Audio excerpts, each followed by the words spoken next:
believer, which I think is probably appreciated, is sleep. Um, so how do you think about sleep, and how do you track your sleep, and how do you Yes. track it? I use an Oura ring.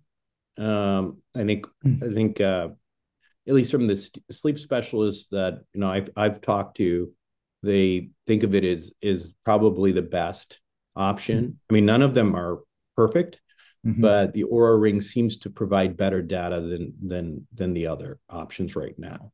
And it's a moving target, but yeah. So I use the Oura ring. Sleep is of terrific importance. It is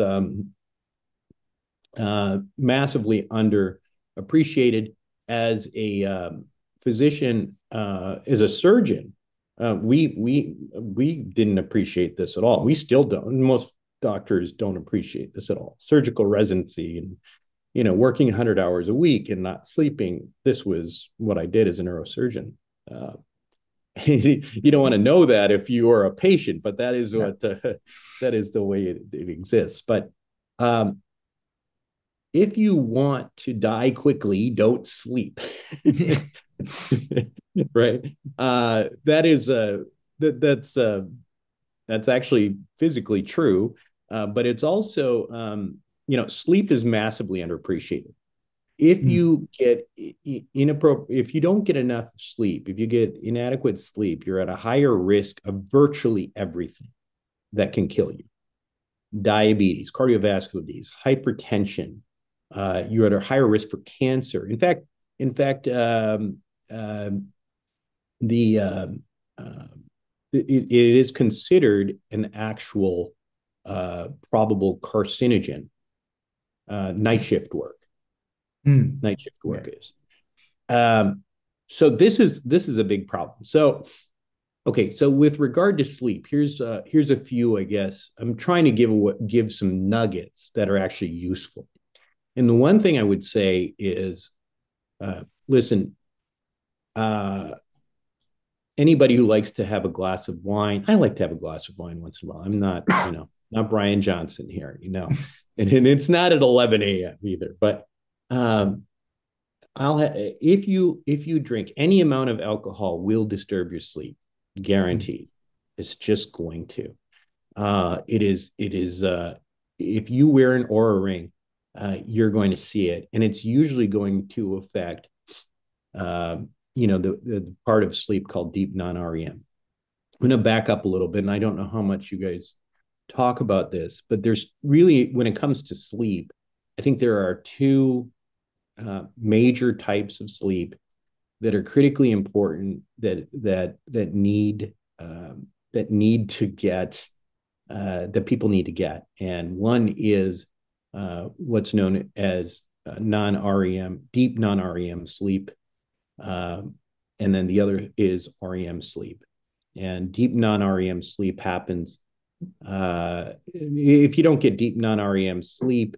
Typically, you are significantly you are going to increase the risk of dementia in particular, because that's usually when you're getting cleaned out, when the various plaques and things that sort of aggregate in Alzheimer's, that's when they're going to get cleaned out.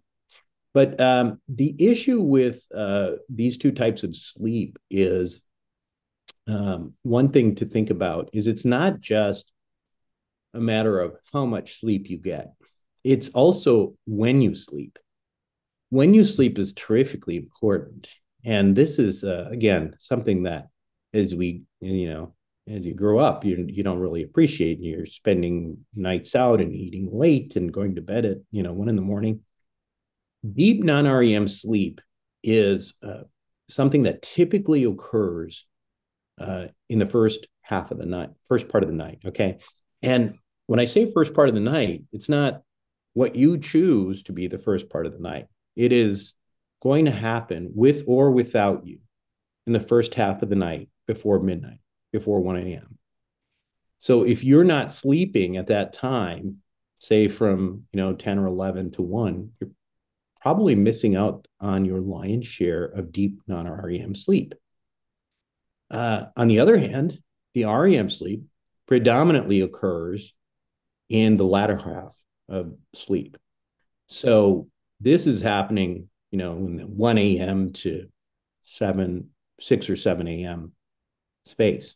So if you're missing out, either you're going to bed way too early or waking up you're going to bed too late or waking up too early, you're likely to be missing out on one or the other. Now, life is what it is, right? But that is something to think about.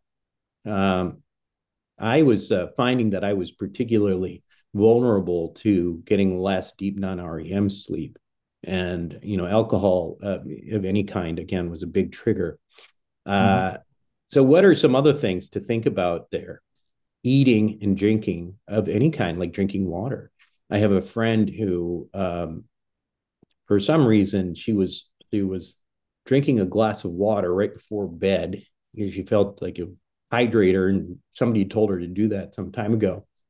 As it turns out, when she first got an Oura ring, because she was listening to my show, she said, I'm getting no deep non-REM sleep at all. I don't know what to do.